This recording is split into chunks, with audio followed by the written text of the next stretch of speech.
Hello दोस्तों, good morning. मेरा नाम धीरज और आप देख रहे हैं धीरज सेट एकेडमी। तो चलिए आज हम लोग सेट नंबर 13 क्यों चलते हैं। ठीक है, इससे पहले अगर आप हमारा सेट नंबर एक से लेकर 12 तक का नहीं देखे हैं तो हमारा यूट्यूब के प्लेलिस्ट में जाइए। वहाँ पे बीपीएससी तैयारी 4 क्लास 9 टू 10 का एक अलग से प्लेलिस्ट बना हुआ है और वहाँ पे हम सेट नंबर 1 से लेकर 12 तक अपलोड कर चुके हैं। जो कि आपको पता है, जो आपका 12 और 11 जो था वो आपका प्रीवियस ईयर बीपीएससी तैयारी 1 to 3 में पूछा हुआ था। तो ठीक है, आज जो हम सेट लेकर आए सेट नंबर 13, ये भी आपका बीपीएससी तैयारी 3 में पूछा हुआ क्वेश्चन आंसर है। ठीक है, चलिए आपको बता दें, यहाँ पे आप देख सकते हैं।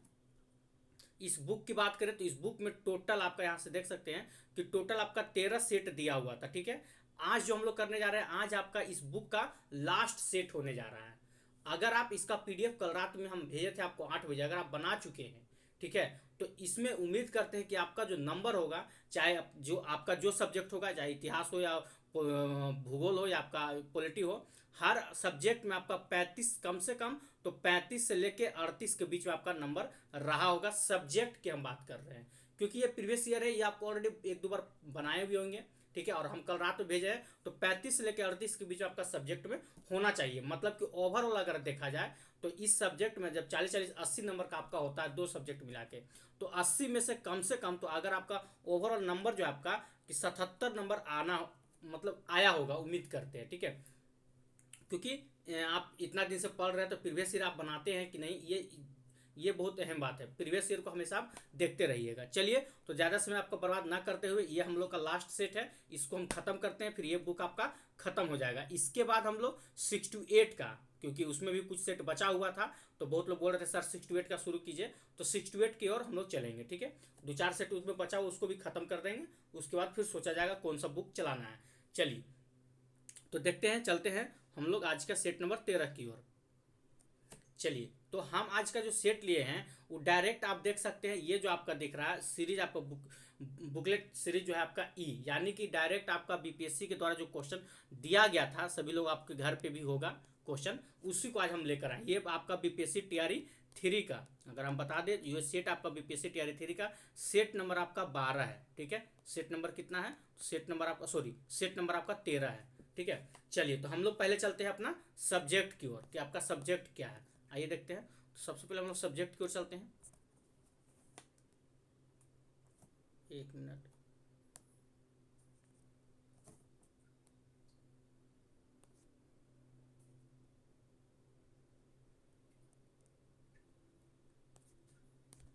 देखते हैं आपका सब्जेक्ट की ओर चलते, पहले सबसे पहले हम हिस्ट्री से शुरू करेंगे। ठीक है, चलिए, कहाँ है, यह देखिए, यहाँ से हम लोग शुरू करते हैं। ठीक है, आइए, चलिए, तो शुरू करने से पहले कि अगर आप हमारे चैनल पर नए हैं तो चैनल को सब्सक्राइब कर लीजिएगा और बेल आइकन दबाना नहीं भूलिएगा। और जो लोग अभी नए जुड़े हुए हैं, सबसे पहले आप लोग वीडियो को एक बार लाइक कर दीजिए, फिर वीडियो की हम शुरुआत करते हैं। आइए, तो पहला प्रश्न आपके स्क्रीन पे दिख रहा होगा, ये आपका दम जो आंसर होता है आपका बीपीएससी के द्वारा ही लिया गया है। ठीक है, इसमें इधर उधर का कोई आंसर नहीं होगा। आइए, तो पहला प्रश्न आपके स्क्रीन पे यहाँ पे देख सकते हैं, कहा जा रहा है इसमें कि हड़प्पा सभ्यता को, एक मिनट, बहुत ज़्यादा हो जा रहा है। चलिए, हड़प्पा सभ्यता को किस ऐतिहासिक चरण में रखा जा सकता है। ठीक है, तो हड़प्पा सभ्यता को किस ऐतिहासिक चरण में रखा जा सकता है, तो इसका राइट आंसर क्या हो जाएगा, तो इसका राइट आंसर हो जाएगा आपका आद्य ऐतिहासिक चरण में रखा जा सकता है, यानी कि एक का आपका राइट आंसर हो जाएगा, ऑप्शन नंबर आपका बी हो जाएगा। ठीक है, चलिए दूसरा नंबर क्वेश्चन क्यों चलते हैं। दूसरा नंबर प्रश्न क्या है, यहाँ पे आपका कहा जा रहा है 2 नंबर में कि सिंधु घाटी स्थल सुतका गेंडोर किस नदी के मुहाने पर स्थित है। ठीक है, तो ये किस नदी के मुहाने पर स्थित है, तो इसका राइट आंसर की अगर हम बात कर ले तो इसका राइट आंसर हो जाएगा आपका दासक नदी के किनारे स्थित है। ठीक है, ऑप्शन नंबर आपका सी बिल्कुल राइट आंसर हो जाएगा। क्वेश्चन नंबर तीसरा क्यों चलते हैं, 3 में क्या कहा जा रहा है, इसमें कहा जा रहा है आपका कि सिंधु घाटी स्थल हुल्लास, ठीक है, भारत के किस राज्य में स्थित है। मतलब सिंधु घाटी का एक स्थल है जिसका नाम है हुल्लास, भारत के किस राज्य में स्थित है, ये पूछा जा रहा है। तो यहाँ पे आंसर जो है आपका नहीं दिया हुआ है, यहाँ पे आपका नहीं दिया हुआ है, तो सबसे पहले इसका राइट आंसर हो जाएगा उपयुक्त में से कोई नहीं। वैसे आपको आंसर की में याद रखना है। ठीक है, क्या हो जाएगा, उत्तर प्रदेश। ठीक है, याद रखिएगा उत्तर प्रदेश। हुलास भारत के किस राज्य में है? तो उत्तर प्रदेश में। ठीक है, चलिए नेक्स्ट क्वेश्चन को चलते हैं। क्वेश्चन नंबर आपका 4 में क्या कहा जा रहा है? 4 नंबर प्रश्न कहता है यूनानी साहित्य में चंद्रगुप्त मौर्य को किस नाम से वर्णन किया गया है? ठीक है, तो चंद्रगुप्त मौर्य को यूनानी साहित्य में किस नाम से वर्णन किया गया? तो इसका राइट आंसर क्या हो जाएगा? तो इसका राइट आंसर हो जाएगा आपका सेंड्रोकोटस के नाम से वर्णन किया गया। ऑप्शन नंबर आपका सी बिल्कुल राइट आंसर हो जाएगा। अगला क्वेश्चन की चलते हैं। क्वेश्चन नंबर आपका 5 में क्या कहा जा रहा है? आइए देखते हैं। किस यूनानी लेखक ने कहा कि एरियाना प्रदेश चंद्रगुप्त मौर्य को विवाह में दिया गया था? ठीक है, तो ये किसने कहा था? तो इसका राइट आंसर क्या हो जाएगा 5 का? तो इसका राइट आंसर हो जाएगा आपका ऑप्शन नंबर आपका ए हो जाएगा, स्ट्रेबो ने कहा था। ठीक है, ऑप्शन नंबर आपका ए बिल्कुल राइट आंसर हो जाएगा। चलिए 6 नंबर क्वेश्चन को चलते हैं। 6 नंबर प्रश्न क्या कहा जाए? देखिए 6 नंबर प्रश्न कहता है आपका कि अशोक को बुद्ध धर्म में दीक्षित करने का श्रेय किसे है? ठीक है, तो इसका जो राइट आंसर की अगर हम बात कर ले, देखिए यहाँ पे बीपीएससी जो था आपको अगर हम बता दें इस क्वेश्चन का बीपीएससी, ठीक है, जो आंसर माना है उपयुक्त में से एक से अधिक माना है। ठीक है, एक से अधिक क्यों माना है आपको पता होगा। उपगुप्त तो हर किसी ने मारा है कि अशोक को बुद्ध धर्म के दीक्षित देने वाला कौन था? उपगुप्त था। लेकिन उससे पहले जो अशोक जो था आखिर बौद्ध धर्म को स्वीकार कर लिया था, तो किसका प्रवचन सुनकर? देखिए यहाँ पे यही एक पॉइंट आ जाता है कि पहले अगर एक क्वेश्चन आपसे पूछ दिया जाए, ठीक है, कि अशोक ने बौद्ध धर्म को स्वीकार किया था, तो किसका प्रवचन सुनकर वो बौद्ध धर्म को स्वीकार किया था अशोक? तो वो आता है निग्रोध। निग्रोध का प्रवचन सुनकर अशोक ने बौद्ध धर्म को स्वीकार किया था। इसीलिए आखिर दीक्षित करने वाले या उनका देने वालों क्या निग्रोध भी आ जाता है, तो निग्रोध भी इसलिए आ जाता है, उपगुप्त भी आ जाता है। ठीक है, तो इसका जो राइट आंसर हो जाएगा अगर आपको हम बताएं, सॉरी, ठीक है, इसका राइट आंसर क्या हो जाएगा? तो एक से अधिक हो जाएगा। यहाँ पे निग्रोध भी लेके चलना है आपको, उपगुप्त भी लेके चलना है। ठीक है, चलिए नेक्स्ट क्वेश्चन को चलते हैं। Question number 7। 7 नंबर प्रश्न क्या कहता है? अशोक ने अपने शासन के किस वर्ष बोध गया की यात्रा किया था? ठीक है, तो अशोक ने अपने शासन की किस वर्ष बोध गया की यात्रा किया था? तो 10वें वर्ष में अशोक जो था बोध गया की यात्रा किया था। ठीक है, चलिए अगला क्वेश्चन क्यों चलते हैं। क्वेश्चन नंबर आपका 8। 8 नंबर प्रश्न क्या कहता है? किस लघु शिलालेख में अशोक ने त्रिरत्न बुद्ध धम्म और संघ में अपना विश्वास प्रकट किया? ठीक है, तो किस शिलालेख में किया था? तो अशोक जो था ये भाब्रू शिलालेख में, जो कि आपका राजस्थान से मिला हुआ वहां से। ठीक है, तो भाब्रू शिलालेख में बुद्ध धम्म और संघ का अपना विश्वास प्रकट किया। तो ऑप्शन नंबर आपका ये बिल्कुल राइट आंसर हो जाएगा। नेक्स्ट क्वेश्चन को चलते हैं। क्वेश्चन नंबर आपका 9 में क्या कहा जा रहा है? आइए देखते हैं। 9 नंबर प्रश्न है आपका कि मौर्य प्रशासन में संग्रहण के अधीन कितने गांव आता था? ठीक है, तो मौर्य प्रशासन में संग्रहण के अधीन कितने गांव आता था? तो इसका राइट आंसर क्या हो जाएगा? तो ये हो जाएगा आपका 10 गांव आता था। ऑप्शन नंबर आपका सी बिल्कुल राइट आंसर हो जाएगा। चलिए 10 नंबर क्वेश्चन क्यों चलते हैं। 10 नंबर प्रश्न क्या कहा जा रहा है कि कौटिल्यकृत अर्थशास्त्र में कितने प्रकार के गुप्तचरों का, यहाँ पे ध्यान दीजिएगा, आपसे गुप्तचरों का पूछ रहा है। ठीक है, कितने प्रकार के गुप्तचरों का वर्णन किया है? तो कौटिल्य जो थे अर्थशास्त्र में 2 प्रकार के गुप्तचरों का वर्णन किए थे। इसका राइट आंसर क्या हो जाएगा? तो ऑप्शन नंबर आपका ए बिल्कुल राइट आंसर हो जाएगा। 11 नंबर क्वेश्चन क्यों चलते हैं। 11 नंबर प्रश्न क्या कहता है? आइए देखते हैं।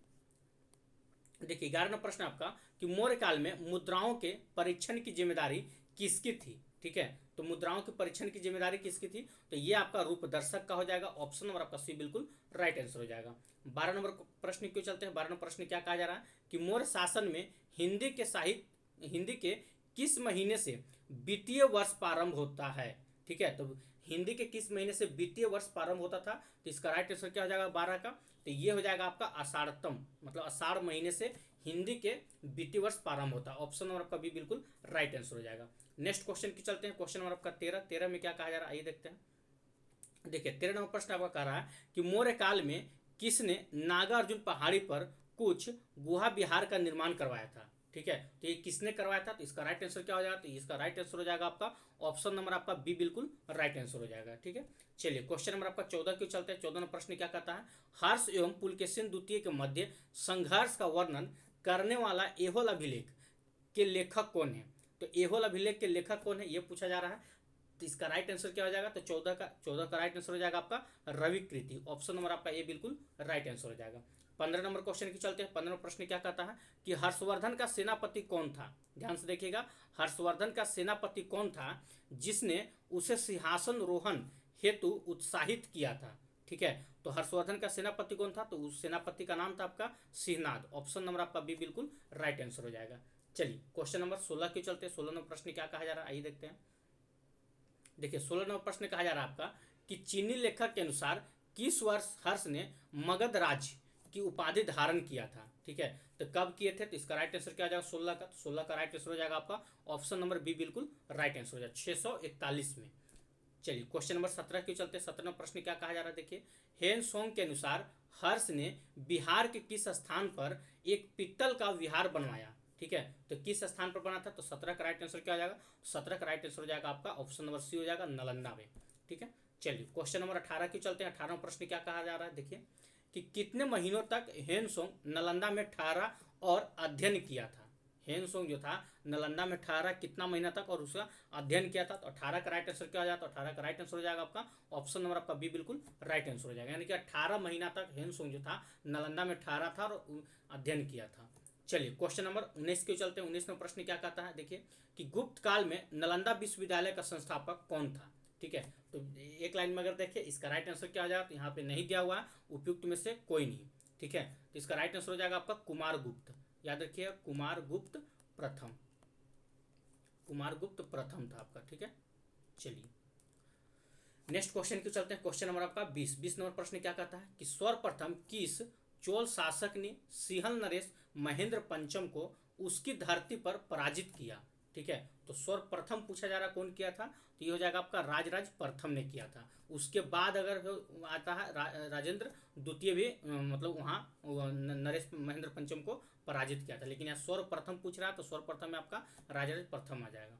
चलिए क्वेश्चन नंबर 21 की चलते हैं। अगर वीडियो आप लोग को अच्छा लग रहा हो तो वीडियो को लाइक करते चलिएगा। जो अभी तक चैनल को सब्सक्राइब नहीं किए हैं चैनल को सब्सक्राइब कर लीजिएगा और बेल आइकन दबाना नहीं भूलिएगा, क्योंकि ये जो था ये इस बुक का लास्ट सेट बचा हुआ था आप लोग का, जो कि हम करवा चुके हैं। इसके बाद आप लोग का 6 to 8 का, ठीक है, जो भी सेट बचा हुआ है 6 सेट शायद हम किए हैं। ठीक है, 6 to 8 का आप लोग का सेट शुरू होगा।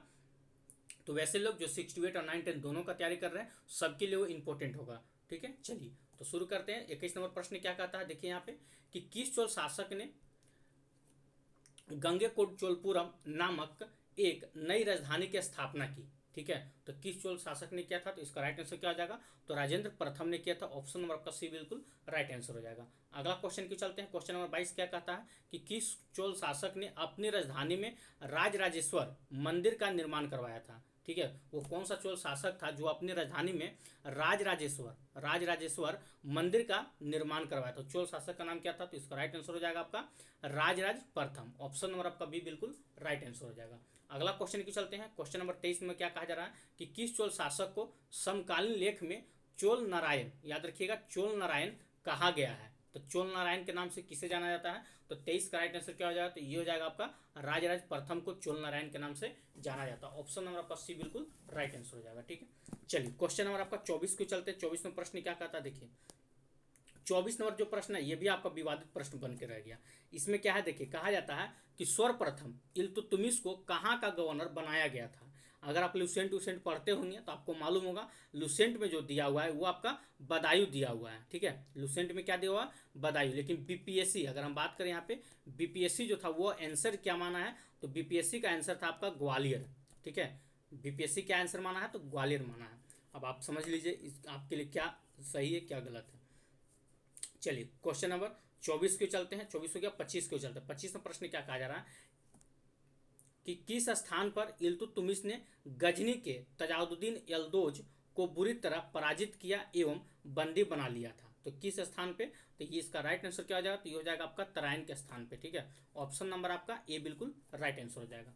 चलिए 26 नंबर क्वेश्चन की चलते हैं। 26 में प्रश्न क्या कहा जा रहा है देखिए, 26 में प्रश्न आपका इल्तुतमिश को खरीदने में कुतुबुद्दीन को कितना खर्च करना पड़ा था। ठीक है, तो इल्तुतमिश को खरीदने में कुतुबुद्दीन ने कितना खर्च किया था, तो 1 लाख जितल खर्च किया था। ऑप्शन नंबर आपका बिल्कुल राइट आंसर हो जाएगा। अगला क्वेश्चन की चलते हैं। क्वेश्चन नंबर 27 में क्या कहा जा रहा है, कि किस वर्ष बगदाद के खलीफा ने इल्तुतमिश को मान्यता प्रदान किया था।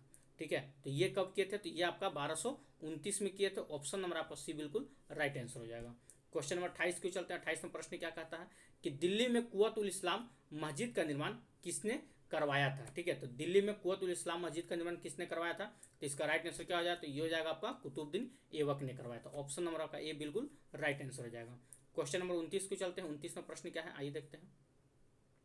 देखिए 29 में प्रश्न है आपका, कि दिल्ली सल्तनत के इतिहास में किस अवधि को, ठीक है, किस अवधि को चालीसा का शासनकाल माना जाता है। तो किस अवधि को चालीसा का शासनकाल माना जाता है? तो याद रखिएगा इसका राइट आंसर हो जाएगा 1236 से लेकर 1266 के अवधि को, ठीक है, दिल्ली सल्तनत के चालीसा शासनकाल माना जाता है। इसका राइट आंसर हो जाएगा ऑप्शन नंबर आपका बी बिल्कुल राइट आंसर हो जाएगा।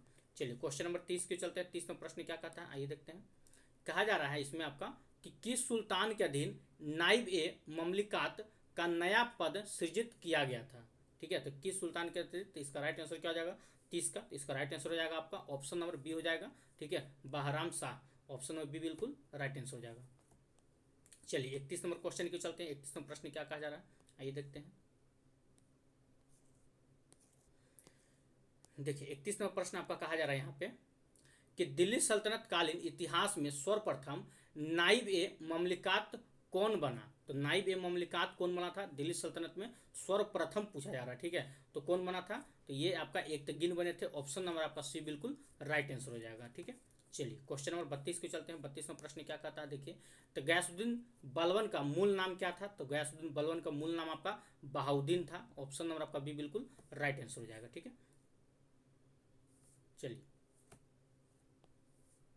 अगला क्वेश्चन की ओर चलते हैं। क्वेश्चन नंबर 33 में क्या कहा जा रहा है?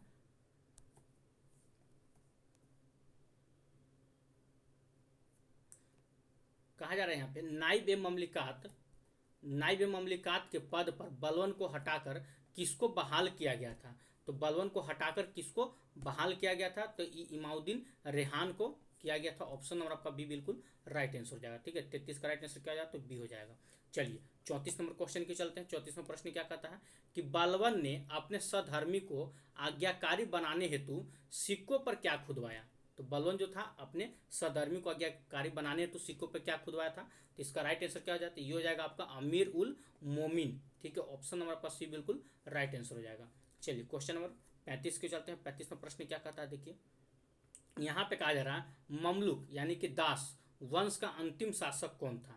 ठीक है, तो दास वंश का अंतिम शासक कौन था? अब इसी क्वेश्चन को देख लीजिए।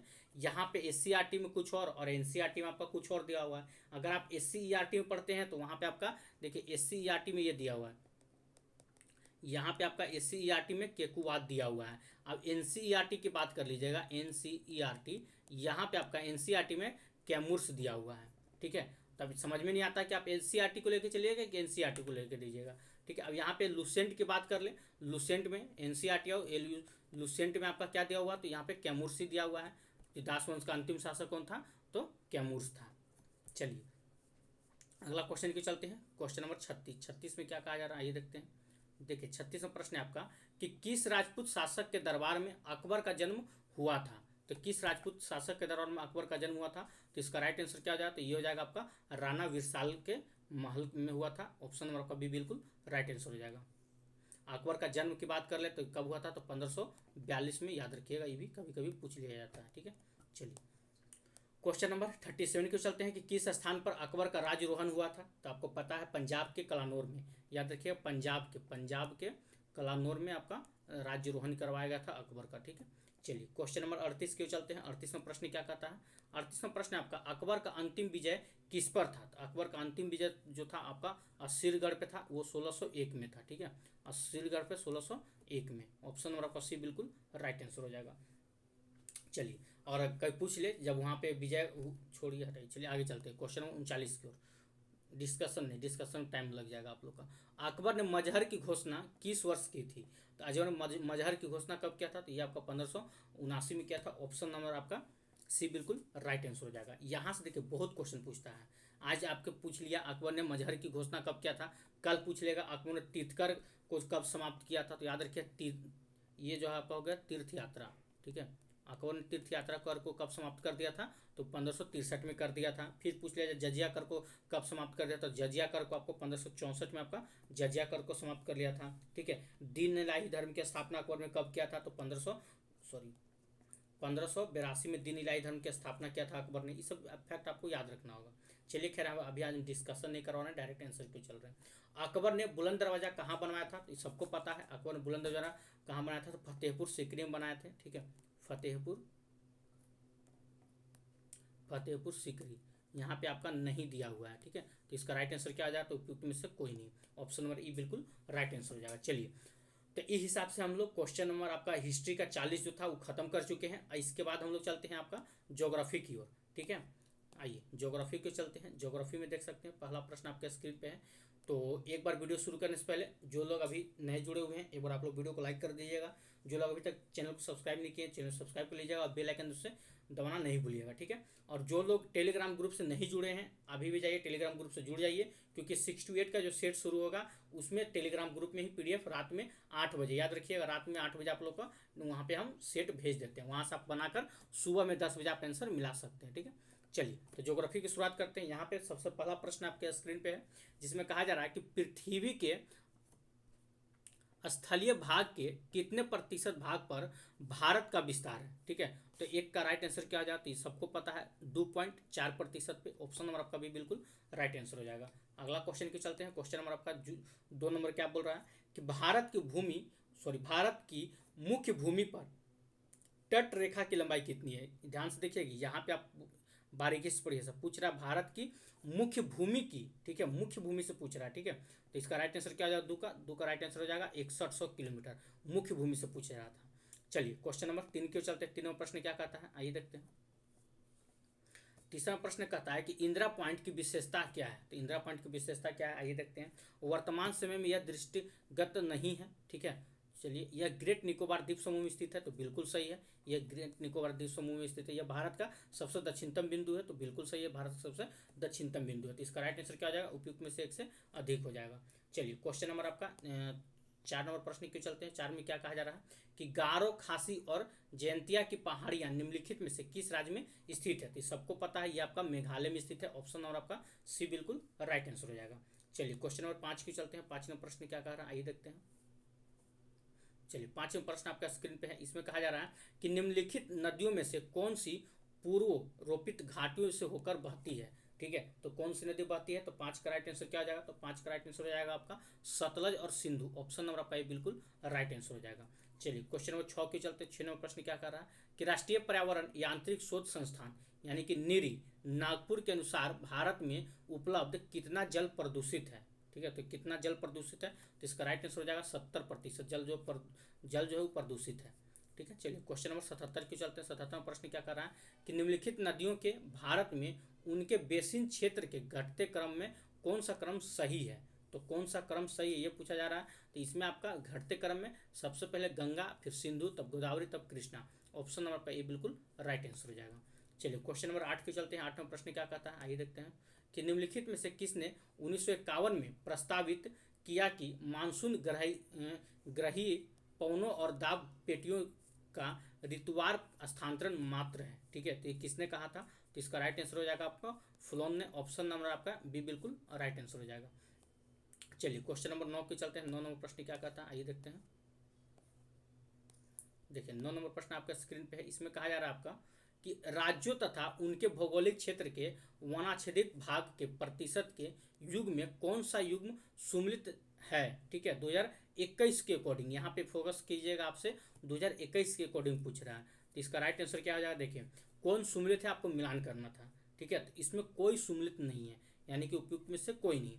अब एक बार आपको हम बता देते हैं, वो भी याद रखिएगा। ठीक है, यहाँ पे हम सबका बता देते हैं। 2021 के अनुसार क्या था, तो मिजोरम की अगर हम बात कर ले तो मिजोरम में कितना परसेंट था, तो ये आपका था 84.53%। ठीक है, मिजोरम में।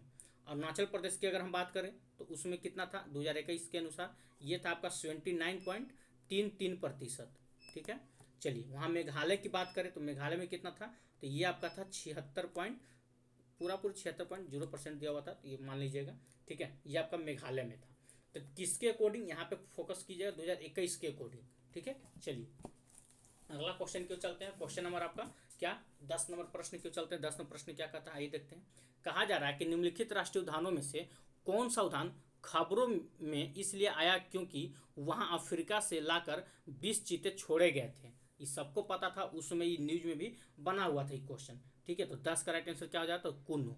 चलिए अगला क्वेश्चन की चलते हैं। क्वेश्चन नंबर आपका 11 नंबर प्रश्न क्या कहता है कि निम्नलिखित राज्यों के जनसंख्या घनत्व 2011 के घटते क्रमों में से कौन सा क्रम सही है। ठीक है, यानी कि 2011 के जनसंख्या घनत्व के अनुसार आपको घटते क्रम में बताना है। तो 11 का राइट आंसर क्या हो जाएगा, तो देखिए ध्यान से 11 का हो जाएगा सबसे पहले आपका बिहार, ठीक है। फिर आपका हो जाएगा पश्चिम बंगाल, तब केरल, तब उत्तर प्रदेश। ऑप्शन नंबर आपका बी बिल्कुल राइट आंसर हो जाएगा। 12 नंबर प्रश्न की चलते हैं। 12 नंबर प्रश्न क्या कहा जा रहा है कि भारत में 2011 की जनगणना के अनुसार लिंगानुपात प्रति 1000 पुरुष में स्त्रियों की संख्या कितनी थी? तो सबको पता होगा 943 था। ऑप्शन नंबर आपका सी बिल्कुल राइट आंसर हो जाएगा, ठीक है। चलिए क्वेश्चन नंबर 13 की चलते हैं। 13 नंबर प्रश्न क्या कहा जा रहा है, आइए देखते हैं। देखिए 13 नंबर प्रश्न है आपका कि निम्नलिखित पर्वत चोटियों में से किस चोटी को प्रादेशिक भाषा में सागर माथा कहा जाता है? ठीक है, तो सागर माथा किसे कहा जाता है आपको पता है कि माउंट एवरेस्ट को नेपाल में क्या कहा जाता है? सबको पता होगा, माउंट एवरेस्ट को नेपाल में सागर माथा कहा जाता है, ठीक है। तो इसका राइट आंसर क्या हो जाएगा? ऑप्शन नंबर आपका सी बिल्कुल राइट आंसर हो जाएगा, एवरेस्ट। चलिए क्वेश्चन नंबर 14 क्यों चलते हैं। 14 प्रश्न कहता है कि भूटान में स्थल का कितना भाग हिमनदों से आच्छादित है? तो कितना भाग आच्छादित है? तो 14 का राइट आंसर क्या हो जाएगा? तो ये हो जाएगा आपका लगभग 3%। ऑप्शन नंबर आपका ये बिल्कुल राइट आंसर हो जाएगा। 15 नंबर प्रश्न की चलते हैं। 15 नंबर क्या कहा जा रहा है कि भूटान में उत्पन्न की जाने वाली प्रमुख खदान फसल कौन सी है? तो भूटान को पूछ रहा है। देखिए पड़ोसी देश से भी 2-3 क्वेश्चन आपको देखने को मिल गया, ठीक है। तो याद कीजिएगा, अगर बीपीएससी टीआरई 4 की अगर आप तैयारी कर रहे हैं तो जो आपका भारत के पड़ोसी देश है नेपाल, भूटान, ठीक है, इस सबसे 1-2 क्वेश्चन आप पढ़ के जाइएगा। चलिए तो 15 नंबर क्वेश्चन का राइट आंसर क्या हो जाएगा? तो 15 का राइट आंसर हो जाएगा आपका चावल। ऑप्शन नंबर आपका भी बिल्कुल राइट आंसर हो जाएगा। चलिए 16 नंबर क्वेश्चन के चलते हैं। 16 नंबर प्रश्न क्या कहता है, देखिए कि श्रीलंका अति संपन्न है। तो श्रीलंका किसमें भाई अति संपन्न है? तो यहाँ पे नहीं दिया हुआ है, ठीक है। उपयुक्त में से इनमें से कोई नहीं। चलिए क्वेश्चन नंबर आपका 17 क्यों चलते हैं। 17 नंबर प्रश्न क्या कह रहा है, आइए देखते हैं। चलिए 17 प्रश्न कह रहा है आपका कि म्यांमार की राजधानी क्या है? तो आपको पता होगा नेपिडो, ठीक है। ऑप्शन नंबर आपका सी बिल्कुल राइट आंसर हो जाएगा। चलिए क्वेश्चन नंबर 18 क्यों चलते हैं। 18 प्रश्न क्या है, आइए देखते हैं। 18 प्रश्न कहा जा रहा है कि बांग्लादेश के प्रति 1000 व्यक्ति पर 2022 में जन्म दर थी। तो जन्म दर कितना था? तो 18 का राइट आंसर क्या हो जाएगा? तो इसका राइट आंसर हो जाएगा आपका ऑप्शन नंबर ए हो जाएगा 17.067, ठीक है। चलिए क्वेश्चन नंबर 19 को चलते हैं। 19 में प्रश्न क्या कह रहा है कि ग्लोब पर अक्षांश रेखाओं तथा देशांतर रेखाओं की संख्या क्या है? ठीक है, तो ये आपसे पूछ रहा है ग्लोब पर। तो इसका राइट आंसर क्या हो जाएगा 19 का? यहाँ पे नहीं दिया हुआ उपयुक्त में से इनमें से कोई नहीं, ठीक है। ऑप्शन नंबर क्या हो जाएगा? तो ई हो जाएगा। चलिए क्वेश्चन नंबर 20 को चलते हैं। 20 में प्रश्न क्या है कि तुलनात्मक मापक की विशेषताएं हैं। तुलनात्मक मापक की विशेषताएं क्या है? आइए देखते हैं। यह 2 या 2 से अधिक सरल मापों का संयोजन होता है। तो बिल्कुल सही है। प्रत्येक सरल मापक भिन्न भिन्न मापन इकाई की प्रणाली को दर्शाता है। तो ये भी आपका बिल्कुल सही है। आगे है कि सभी सरल मापकों का पारदर्शक भिन्न एक होता है। तो क्या ये सही है? तो ये भी आपका बिल्कुल सही है। तो इस हिसाब से हम कह सकते हैं इसका राइट आंसर क्या हो जाएगा? तो इसका राइट आंसर हो जाएगा आपका उपयुक्त में से एक से अधिक हो जाएगा, ठीक है।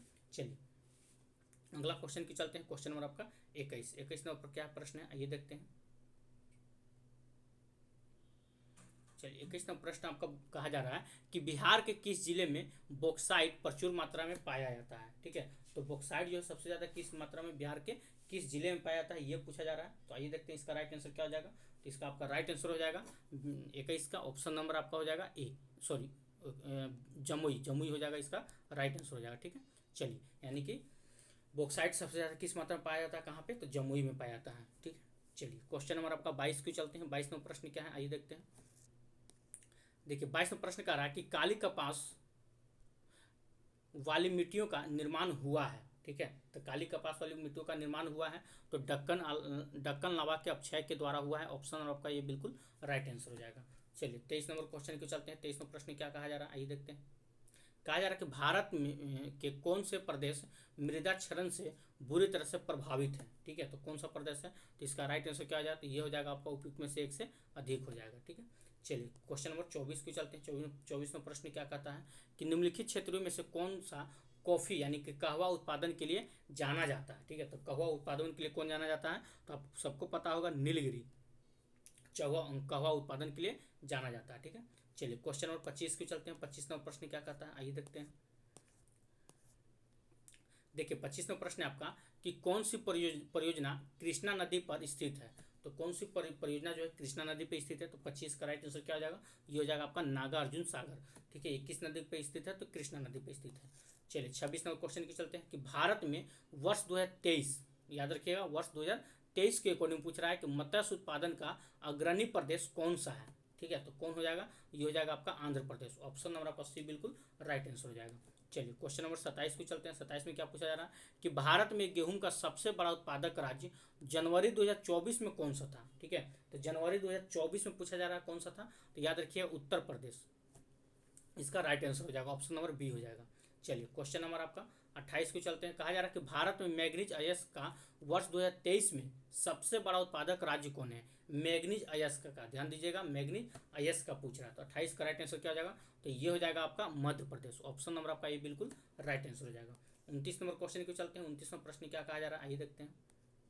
देखिए 29वां प्रश्न आपका कि निम्नलिखित ऊर्जा समूह में से कौन सा समूह गैर परंपरागत है। ठीक है, तो कौन सा समूह जो है गैर परंपरागत है, तो आपको पता है सौर ऊर्जा, पवन ऊर्जा, भूतापीय ऊर्जा। ठीक है, ये सब क्या है, गैर परंपरागत का उदाहरण है। ठीक है, चलिए क्वेश्चन नंबर 30 को चलते हैं। 30वां प्रश्न क्या कहता है कि पेट्रोलियम क्षेत्र और उनकी स्थिति वाले राज्यों के युग्म के बीच निम्नलिखित में से कौन युग्म सही है, तो कौन सा युग्म सही है ये पूछा जा रहा है। ठीक है, चलिए देखते हैं। तो यहाँ पे देखिए लिखा हुआ है हुग्रिजान तेल क्षेत्र असम, तो ये भी बिल्कुल सही है, डिगबोई के असम में ही पड़ता है। ठीक है, और देख लीजिए आपका कलोल तेल क्षेत्र गुजरात या लुजन क्षेत्र गुजरात। ठीक है, तो इसका में क्या हो जाएगा, ए और सी हो जाएगा, तो हम कह सकते हैं इसका राइट आंसर क्या हो जाएगा, एक से अधिक हो जाएगा। चलिए आगे देखते हैं। ये भी है तेल क्षेत्र में आता है, लेकिन उतना नहीं है। आगे देखते हैं और क्या है।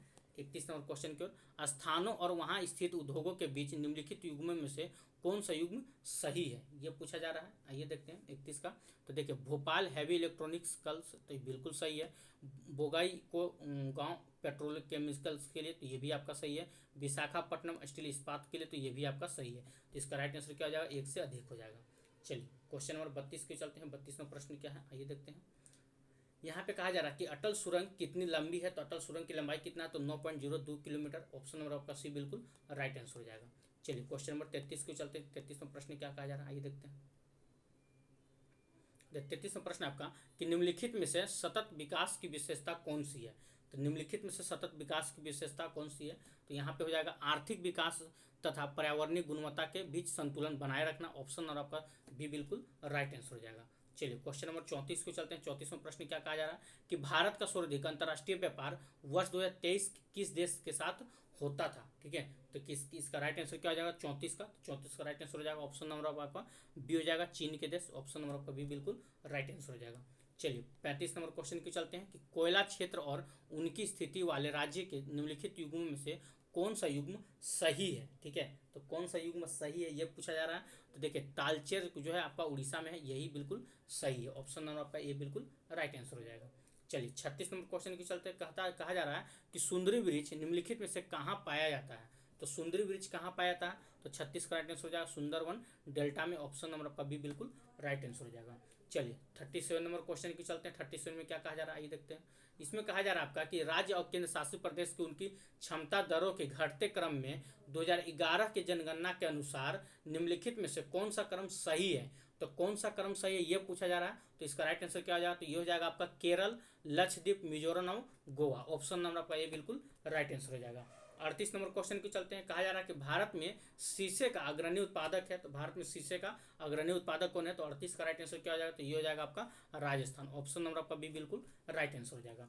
39 नंबर क्वेश्चन की चलते हैं। कहा जा रहा है कि पालघाट दर्रा निम्नलिखित में से किसको जोड़ता है, तो पालघाट दर्रा निम्नलिखित में से किसको जोड़ता है, तो ये हो जाएगा आपका केरल तथा तमिलनाडु को जोड़ता है। ऑप्शन नंबर आपका सी बिल्कुल राइट आंसर हो जाएगा। 40 नंबर क्वेश्चन की चलते हैं। कहा जा रहा है कि भारत में सबसे लंबा राष्ट्रीय राजमार्ग कौन सा, अभी इसका आंसर को देख लीजिए। एनसीईआरटी, अगर अभी का एनसीईआरटी आप पढ़ते हैं, ठीक है, एनसीईआरटी, तो एनसीईआरटी में आपका जो आंसर दिया हुआ ना NH44 दिया हुआ है। एनसीईआरटी में आंसर क्या दिया हुआ है, तो NH44 दिया हुआ है। ठीक है, जो कि अब बदल चुका है। अब अगर आप सर्च करते हैं मोबाइल पे भारत का सबसे लंबा राष्ट्रीय राजमार्ग कौन सा है, अब बदल चुका है। अब जो है इसका आंसर क्या हो जाएगा, NH27 हो जाएगा। NH27 हो गया है। ठीक है, आप समझ में नहीं आता है कि आप NH44 मारिएगा कि NH27। अब अगर चलिएगा आप एनसीईआरटी के अकॉर्डिंग तो NH44 मारिए, जो कि पुराना डाटा है। लेकिन बीपीएससी के अकॉर्डिंग चलिएगा तो फिर इसमें आंसर ही नहीं दिया, उपयुक्त में से कोई नहीं हो जाएगा। ठीक है, ऑप्शन नंबर आपका ई ले लीजिए। ठीक है, चलिए तो इस हिसाब से दोस्तों आज हम लोग हिस्ट्री और ज्योग्राफी का खत्म कर चुके हैं। अब हम लोग चलते हैं इकोनॉमिक्स की ओर, इसके बाद हम पॉलिटिक्स की ओर चलेंगे। ठीक है, तो इकोनॉमिक्स की ओर चलते हैं। तो यहाँ पे देखिए जो भी इकोनॉमिक्स वाले हैं तो एक बार आप लोग को वीडियो को लाइक कर दीजिएगा, जो अभी तक चैनल को सब्सक्राइब नहीं किए हैं चैनल सब्सक्राइब कर लीजिएगा और बेल आइकन दबाना नहीं भूलिएगा। आइए देखते हैं इकोनॉमिक्स में क्या है। देखिए पहला प्रश्न आपके स्क्रीन पे है, कहा जा रहा है कि लौह एवं इस्पात उद्योग किसके निकट स्थापित किया जाए। तो किसके निकट स्थापित किया जाएगा, तो इसका राइट आंसर क्या हो जाएगा, तो ये हो जाएगा आपका कच्चे माल अयस्क की उपलब्धता, ऑप्शन नंबर ए बिल्कुल राइट आंसर हो जाएगा। अगला क्वेश्चन की चलते हैं, क्वेश्चन नंबर आपका 2 में क्या कहा जा रहा है। देखिए 2 नंबर प्रश्न आपका कि कोप 27 शिखर सम्मेलन का विषय क्या था। तो कोप 27 शिखर सम्मेलन का विषय क्या था, तो इसका राइट आंसर क्या हो जाएगा, तो इसका राइट आंसर हो जाएगा आपका कार्यान्वयन के लिए के लिए साथ में, ये सही है, और आपका अनुसंधान और विकास के लिए समझौता, ऑप्शन नंबर सी सही है। तो हम कह सकते हैं इसका राइट आंसर क्या हो जाएगा, एक से अधिक, बिल्कुल इसका राइट आंसर हो जाएगा। अगला क्वेश्चन की चलते हैं, क्वेश्चन नंबर आपका 3 में क्या कहा जा रहा है। देखिए कि सतत विज्ञान, सतत विकास और यहाँ पे क्या होगा, ठीक है, तो यहाँ पे आपका हो जाएगा पर्यावरण विज्ञान। एक बार फिर से पढ़िए, सतत विज्ञान, सतत विकास और पर्यावरण विज्ञान की अवधारणाओं का अध्ययन है। ठीक है, एक लाइन में इसको पढ़ के देखिए, इसका राइट आंसर हो जाएगा आपका ऑप्शन नंबर ए हो जाएगा। चलिए क्वेश्चन नंबर 4 को चलते हैं। 4 नंबर प्रश्न क्या कहता है, देखिए कि देश के समावेशी विकास के लिए आप क्या समझते हैं। तो देश के समावेशी विकास से आप क्या समझते हैं, तो देश में समाज के सभी वर्गों की सक्रिय भागीदारी, तो बिल्कुल सही है, ऑप्शन नंबर ए बिल्कुल राइट आंसर हो जाएगा। 5 नंबर क्वेश्चन की चलते हैं। 5 नंबर प्रश्न क्या कहा जा रहा है, आइए देखते हैं। इसमें कहा जा रहा है कि संयुक्त राष्ट्र द्वारा सतत विकास लक्ष्यों SDG की संख्या है, तो क्या है उसकी संख्या, तो इसका राइट आंसर क्या हो जाएगा 5 का, तो ये हो जाएगा आपका सी, यानी कि 17 है। ठीक है, 6 नंबर क्वेश्चन की चलते हैं। कहा जा रहा है सतत विकास पर संयुक्त राष्ट्र सम्मेलन को जाना जाता है, तो रियो 2012 के अनुसार जाना जाता है, ऑप्शन नंबर आपका सी बिल्कुल राइट आंसर हो जाएगा। 7 नंबर क्वेश्चन की चलते हैं। 7 नंबर प्रश्न क्या कहता है, देखिए यहाँ पे आपका कहा जा रहा है कि भारत सरकार के सार्वजनिक ऋण के संबंध में निम्नलिखित कथनों पर विचार करें और सही का उत्तर चुनें। चलिए देखते हैं इसमें क्या आ जाएगा, तो ट्रेजरी बिल और दिनांकित प्रतिभूतियां, तो बिल्कुल सही है। ब्रह्म वाणिज्यिक उधार, तो ये भी आपका सही है। NRI जामा, तो ये भी आपका सही है। तो हम कह सकते हैं इसका राइट आंसर क्या हो जाएगा, तो इसका आपका राइट आंसर हो जाएगा एक से अधिक, ऑप्शन नंबर आपका डी बिल्कुल राइट आंसर हो जाएगा। लेकिन यहाँ पे थोड़ा सा देख सकते हैं, यहाँ पे क्या है 7 नंबर में कि यहाँ पे 1 2 3 सही है, लेकिन यहाँ पे देखिए केवल 1 2 3, ये थोड़ा सा होती है, तो आप मार सकते हैं केवल 1 2 3। ठीक है, अगर डी ना मार के उपयुक्त, लेकिन उपयुक्त में से एक से अधिक मार सकते हैं। किस प्रकार का मतलब ऑप्शन बनाया, ये भी कन्फ्यूजन है। केवल 1 2 3 है या और भी है, एक से अधिक है, चलिए देख लीजिएगा इसको आप लोग। ठीक है, चलिए क्वेश्चन नंबर 8 के चलते हैं। 8 नंबर प्रश्न क्या कहा जा रहा है, आइए देखते हैं। चलिए 8 नंबर प्रश्न क्या है, आइए यहाँ पे देख सकते हैं। अनौपचारिक क्षेत्र में शामिल होते हैं, तो अनौपचारिक क्षेत्र में कौन कौन शामिल होते हैं ये पूछा जा रहा है। आइए देखिए यहाँ पे है आपका कारीगर, कुटीर उद्योगपति, छोटे व्यापार, चाय की दुकान, ये शामिल होता है, तो बिल्कुल सही है। कचरा बीनने वाले जितना भी अनाधिकृत है ये भी शामिल होते हैं। स्वरोजगार ये भी शामिल होते हैं। ठीक है, तो इसका राइट आंसर क्या हो जाएगा, तो एक से अधिक इसका राइट आंसर हो जाएगा, तो ऑप्शन नंबर क्या हो जाएगा, डी हो जाएगा। नेक्स्ट क्वेश्चन की चलते हैं। क्वेश्चन नंबर आपका 9 में क्या कहा जा रहा है कि अतिरिक्त उत्पादन की प्रति यूनिट के लिए उपयोग की गई अतिरिक्त पूंजी को क्या कहते हैं। ठीक है, तो क्या कहते हैं, तो इसका राइट आंसर क्या हो जाएगा, तो ये हो जाएगा वृद्धिशील पूंजी का उत्पाद अनुपात कहलाता है, ऑप्शन नंबर सी बिल्कुल राइट आंसर हो जाएगा। 10 नंबर क्वेश्चन की चलिए। 10 नंबर प्रश्न क्या कहता है कि भारतीय संविधान की 7वीं अनुसूची के अंतर्गत कृषि विपणन किस सूची में आता है। ठीक है, तो किस सूची में आता है, तो ये आपका समवर्ती सूची में आता है, ऑप्शन नंबर आपका सी बिल्कुल राइट आंसर हो जाएगा। 11 नंबर प्रश्न क्यों चलेगा। 11 प्रश्न क्या कहता है, आइए देख लीजिए।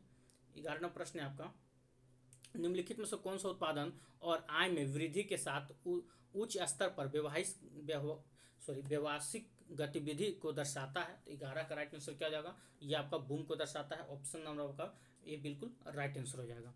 चलिए 12 नंबर क्वेश्चन की चलते हैं। 12 प्रश्न क्या कहता है कि विभिन्न आयु वर्ग के लोगों का समूह कहलाता है, तो विभिन्न आयु वर्ग के लोगों का समूह क्या कहलाता है, तो इसका राइट आंसर क्या हो जाता है, ये हो जाएगा आपका व्यवसायिक संरचना कहलाता है, ऑप्शन नंबर सी बिल्कुल राइट आंसर हो जाएगा। 13 नंबर क्वेश्चन की चलते हैं। लिंगानुपात क्या है, ये पूछा जा रहा है आपसे कि लिंगानुपात क्या है, तो लिंगानुपात क्या है, तो देखिए यहाँ पे इसका राइट आंसर क्या हो जाएगा, प्रति 1000 पुरुष पर महिलाओं की संख्या ही आपका लिंगानुपात कहलाता है। ठीक है, ऑप्शन नंबर आपका ये बिल्कुल राइट आंसर हो जाएगा। 14 नंबर प्रश्न की ओर चलते हैं। 14 नंबर प्रश्न क्या कहता है, आइए देखते हैं। चलिए यहाँ पे कहा जा रहा है कि जनसंख्या में बच्चों का एक बड़ा हिस्सा निम्नलिखित का परिणाम है, तो किसका परिणाम है, ठीक है। तो ये उच्च जन्म दर का परिणाम है। ऑप्शन नंबर का ये बिल्कुल राइट आंसर हो जाएगा। चलिए क्वेश्चन नंबर 15 की चलते हैं। 15 में क्या कहा जा रहा है कि कौन सा कारक छिड़काव जनसंख्या के लिए जिम्मेदार है। तो कौन सा कारक है, तो 15 का राइट आंसर क्या हो जाएगा, तो 15 का राइट आंसर हो जाएगा आपका विहड़ इलाके और प्रतिकूल जलवायु। ऑप्शन नंबर बी बिल्कुल राइट आंसर हो जाएगा। चलिए 16 नंबर क्वेश्चन की चलते हैं। 16 नंबर प्रश्न क्या है देख लीजिए, इसका राइट आंसर क्या हो जाएगा, तो लिंगानुपात ले लीजिएगा। ऑप्शन नंबर सी बिल्कुल राइट आंसर हो जाएगा। चलिए 17 नंबर क्वेश्चन की चलते हैं। 17 में क्या कहा जा रहा है कि निम्नलिखित में से कौन सा एक तृतीयक गतिविधि नहीं है। तो तृतीयक गतिविधि नहीं है तो देखिए बैंकिंग है, तो बिल्कुल सही है। परिवहन और संचार है, बिल्कुल सही। लेकिन भवन और निर्माण कार्य ये बिल्कुल नहीं है। ऑप्शन नंबर आपका सी बिल्कुल राइट आंसर हो जाएगा। चलिए क्वेश्चन नंबर 18 की चलते हैं। 18 प्रश्न क्या कहता है आइए देखते हैं। 18 नंबर प्रश्न है आपका, देखिए कि भारत का कुल क्षेत्रफल दुनिया के क्षेत्रफल का कितना प्रतिशत है। तो भारत का कुल क्षेत्रफल जो है वो दुनिया के क्षेत्रफल का कितना प्रतिशत है, तो 2.4% है। ऑप्शन नंबर आपका ये बिल्कुल राइट आंसर हो जाएगा, ठीक है। आइए क्वेश्चन नंबर 19 की चलते हैं। 19 में क्या कहा जा रहा है कि भारत में किस वर्ष को एक महान जनसांख्यिकी का विभाजन माना जाता है, ठीक है। तो किस वर्ष को माना जाता है, तो इसका राइट आंसर हो जाएगा 1921 को माना जाता है। ऑप्शन नंबर ए बिल्कुल राइट आंसर हो जाएगा। चलिए 20 नंबर क्वेश्चन की चलते हैं। जनसंख्या के निम्नलिखित प्रवास में से कौन सा जनसंख्या के आकार को नहीं बदलता है। तो कौन सा नहीं बदलता है ये पूछा जा रहा है। तो इसका राइट आंसर हो जाएगा आंतरिक प्रवास नहीं बदलता है। ऑप्शन नंबर बी बिल्कुल राइट आंसर हो जाएगा। 21 नंबर क्वेश्चन की चलते हैं। 21 में कहा जा रहा है कि प्राथमिक गतिविधियों में निम्नलिखित में से कौन सा शामिल नहीं है। तो देखिए प्राथमिक गतिविधि में पूछ रहा है, ठीक है। तो 21 का राइट आंसर क्या हो जाएगा, तो शिक्षा का दिन, ये आपका प्राथमिक गतिविधि में नहीं आता है। और कृषि और पशुपालन ये दोनों आपका प्राथमिक में आता है, याद रखिएगा, ठीक है। चलिए क्वेश्चन नंबर आपका 22 क्यों चलते हैं। 22 नंबर प्रश्न क्या कहता है ये देखते हैं। देखिए 22 नंबर प्रश्न आपके यहाँ पे कहा जा रहा है कि निम्नलिखित में से कौन सा एक बाजार गतिविधि है, ठीक है। तो निम्नलिखित में से कौन सा एक बाजार गतिविधि है। तो 22 का राइट आंसर क्या हो जाएगा आइए देखते हैं। तो 22 का राइट आंसर हो जाएगा आपका अपने बच्चों को पढ़ाने वाली एक शिक्षिका। ऑप्शन नंबर ए बिल्कुल राइट आंसर हो जाएगा, ठीक है।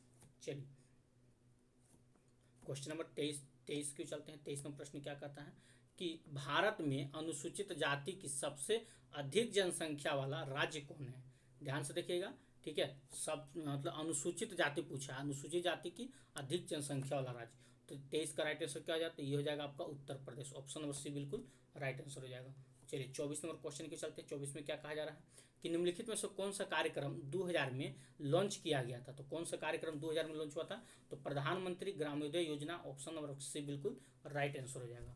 चलिए 24 हो गया। 25 नंबर क्वेश्चन के चलते हैं। 25 नंबर प्रश्न क्या कहता है, देखिए यहाँ पे कहा जा रहा है कि ग्रामीण क्षेत्र और छोटे छोटे शहरों में शिक्षित बेरोजगार युवाओं के लिए स्वराज के अवसर पैदा करने के लिए 1993 में कौन सी योजना शुरू की गई थी, ठीक है। तो कौन सी योजना शुरू किया गया था, तो इसका राइट आंसर हो जाएगा आपका स्वर्ण जयंती ग्राम रोजगार योजना। ऑप्शन नंबर आपका सी बिल्कुल राइट आंसर हो जाएगा।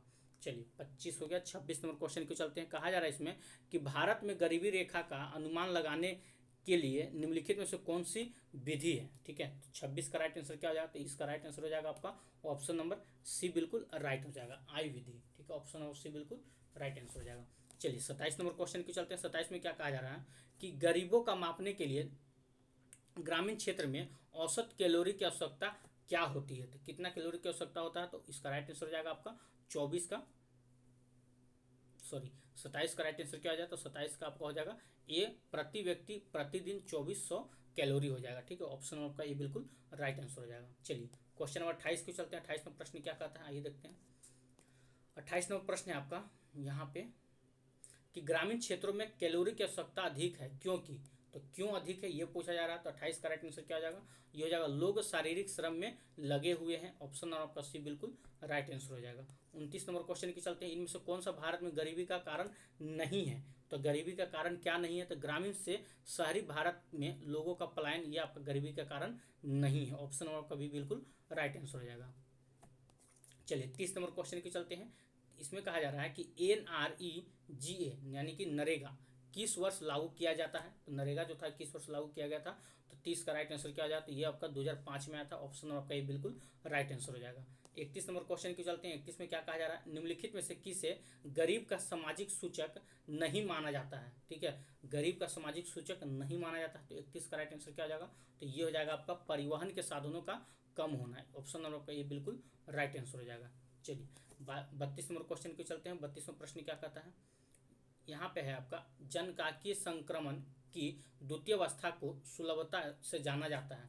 तो किसके अनुसार जाना जाता है, तो ये आपका जनसंख्या विस्फोट के अनुसार जाना जाता है। ऑप्शन नंबर सी बिल्कुल राइट आंसर हो जाएगा।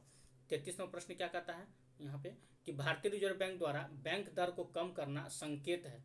तो कम करना किसकी संकेत है, तो इसका राइट आंसर हो जाएगा आपका उपयुक्त में से एक से अधिक हो जाएगा। चलिए 34 नंबर क्वेश्चन की चलते हैं। 34 नंबर प्रश्न क्या कहता है कि भारतीय रिजर्व बैंक आरबीआई एक बैंकर्स बैंक के रूप में कार्य करता है, निम्नलिखित में से कौन सा सही होगा। ठीक है, देखिए तो अन्य बैंक आरबीआई के पास अपनी जमा राशि रखते हैं, तो अन्य बैंक की तरह आरबीआई के पास तो बिल्कुल नहीं, ये तो आपका बिल्कुल सरासर गलत है। आरबीआई जरूरत के समय वाणिज्यिक बैंकों को धन राशि उधार देता है, तो बिल्कुल सही है। आरबीआई मौद्रिक मामलों पर वाणिज्यिक बैंकों को सलाह देता है, तो बिल्कुल सही है। तो इसका राइट आंसर क्या हो जाएगा, तो इसका राइट आंसर हो जाएगा एक से अधिक हो जाएगा आपका। ठीक है,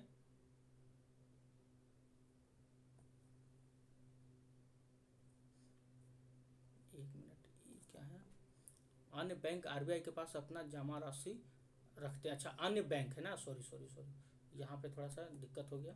अन्य बैंक, हम सोचे कि आप लोग अपना बैंक, अब हम लोग अपना आरबीआई में पैसा जमा करते हैं, तो ये गलत हो जाएगा। ठीक है, चलिए एक से अधिक हो जाएगा। आगे देखते हैं क्या कहा जा रहा है। अगला क्वेश्चन की चलते हैं। क्वेश्चन नंबर 35 में क्या है,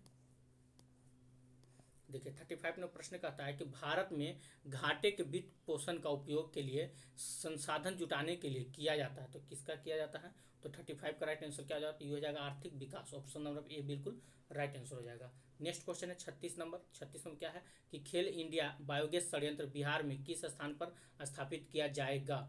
ठीक है, तो 36 का राइट आंसर हो जाएगा आपका बक्सर में किया जाएगा। ऑप्शन नंबर सी बिल्कुल राइट आंसर हो जाएगा। 37वें क्वेश्चन की चलते हैं कि निम्न में से विशेष आर्थिक क्षेत्र की कौन सी विशेषता नहीं है। तो कौन सी विशेषता नहीं है ये पूछ रहा है, तो 37 का राइट आंसर हो जाएगा आपका उपयुक्त में से कोई नहीं। 38वें क्वेश्चन की चलते हैं, कहा जा रहा है डंगमारा जल विद्युत परियोजना का संबंध बिहार के किस नदी से है। तो बिहार के किस नदी से है, तो 38 का राइट आंसर हो जाएगा कोसी। ऑप्शन नंबर पे बिल्कुल राइट आंसर हो जाएगा। 39 नंबर क्वेश्चन की चलते हैं। 39 में क्या कहा जा रहा है, देखिए यहाँ पे है कि बिहार राज्य बीमा निगम को आईएसओ प्रमाण पत्र मिला है। तो निम्नलिखित में से विचार करना और सही तथ्य का चुनाव करना। ठीक है, तो 39 का राइट आंसर क्या हो जाएगा, तो ये हो जाएगा आपका ऑप्शन नंबर आपका सी बिल्कुल राइट आंसर हो जाएगा। इसमें आपका यानी कि तीनों हो जाएगा, 1 2 3, तीनों का तीनों हो जाएगा। ऑप्शन नंबर आपका सी बिल्कुल राइट आंसर हो जाएगा। चलिए नेक्स्ट क्वेश्चन की चलते हैं। क्वेश्चन नंबर आपका 40 में क्या कहा जा रहा है, देखिए कहा जा रहा है कि 2022 से लेकर 23 के बजट के संशोधित अनुमान की तुलना में उधार के अलावा 2023-24 के बजट में कुल प्राप्तियों में कितने प्रतिशत की वृद्धि दर्ज होने की उम्मीद था। तो ये कितने प्रतिशत का था, तो ये आपका 6% का था। ऑप्शन आपका सी बिल्कुल राइट आंसर हो जाएगा। तो इस प्रकार से दोस्तों हम लोग इकोनॉमिक्स का जो आपका था 40 क्वेश्चन, उसको भी हम लोग कवर कर चुके हैं। अब चलते हैं हम लोग आपका पॉलिटी की ओर। ठीक है, आइए तो पॉलिटी की ओर चलते हैं। पॉलिटी का आपका देख लेते हैं, इसमें क्या कहा जा रहा है। देखिए पॉलिटिकल साइंस शुरू करते हैं। उससे पहले कि अगर आप हमारे चैनल पर नए हैं तो चैनल सब्सक्राइब कर लीजिएगा और बेल आइकन दबाना नहीं भूलिएगा। ठीक है, चलिए इसको थोड़ा सा छोटा करना पड़ेगा। क्वेश्चन नंबर 1 ही बहुत बड़ा है। ठीक है, देखिए क्या कहा जा रहा है। कहा जा रहा है इसमें कि नीचे 3 कथन दिया हुआ है, उसको पढ़ना है। ए बी और सबको पढ़ के बताना है। अभी कथन देख लीजिए क्या है। ए में कि लोकतंत्र सुनिश्चित करता है कि हम जितने योग्य हैं उससे बेहतर शासन नहीं किया जाएगा। क्या ये सही है, ये हमें सही कथन का चुनाव करना है, तो बिल्कुल सही है। आगे कहता है कारण है क्या, तो देख लीजिए अन्य हेतु मानव की क्षमता लोकतंत्र को संभव बनाती है, तो बिल्कुल है इसका। ठीक है, कारण 2 कहता है कि अन्य के प्रति मानव का सुझाव लोकतंत्र की आवश्यकता बना देता है। ठीक है, तो जो ये आपका अभी कथन था उसमें आपको कारण 1 और 2 को मिलाना है। ठीक है, यानी कि कह सकते हैं इसका राइट आंसर क्या हो जाएगा, तो तीनों का तीनों सही है, यानी कि 1 से अधिक बिल्कुल राइट आंसर हो जाएगा। चलिए क्वेश्चन नंबर 2 के चलते हैं। 2 नंबर प्रश्न क्या कहता है कि निम्न में से किसने कहा था कि लोकतंत्र सर्वोत्तम है, यह संदेह से परे है। ये किसने कहा था। ठीक है, तो 2 का राइट आंसर क्या हो जाएगा, तो ये आपका सीले ने कहा था। ऑप्शन नंबर आपका ये बिल्कुल राइट आंसर हो जाएगा। चलिए 3 नंबर क्वेश्चन के चलते हैं। 3 नंबर प्रश्न क्या है, यहाँ पे आपका सूची को मिलान करना है। ठीक है, आइए देखते हैं। कहा क्या जा रहा है कि एक और दो को सम्मिलित कीजिए और सूचियों में के नीचे दिए गए कूट का सही उत्तर चुनना है। ठीक है, आइए देखते हैं इसको थोड़ा सा, चलिए इतना छोटा करेंगे तब आप लोग को शायद दिखेगा। देखिए, सबसे गरीब और सबसे मूर्ख एवं सबसे अयोग्य लोगों के शासन के रूप में लोकतंत्र है, ये किसका कहना था? तो ये आपका हो जाएगा, ये आपका इसका राइट आंसर हो जाएगा टेली रेड का कहना था। ठीक है, हम मिला दे रहे हैं, आप देख लीजिएगा, 2 का 3 हो जाएगा, अच्छा 3 का आपका 4 हो जाएगा और 4 का आपका 1 हो जाएगा, ये हो जाएगा। तो इस हिसाब से आपका ऑप्शन सी बिल्कुल राइट आंसर हो जाएगा। चलिए, थोड़ा सा बहुत बड़ा क्वेश्चन था तो इतना में नहीं आ रहा था। आइए क्वेश्चन नंबर 4 की चलते हैं। 4 नंबर प्रश्न क्या कहता है? देखिए, 4 नंबर प्रश्न आपको कहता है कि भारत में लोकतांत्रिक सरकार के संबंध में निम्न में से कौन से कथन सही है? ठीक है, तो क्या हो जाएगा, आइए देखते हैं। तो यह एक उत्तरदायी शासन का स्वरूप है, तो बिल्कुल सही है। भारत में लोकतंत्र के शासन का खाद्य सुरक्षा हेतु जवाबदेह बना दिया है, तो बिल्कुल सही है।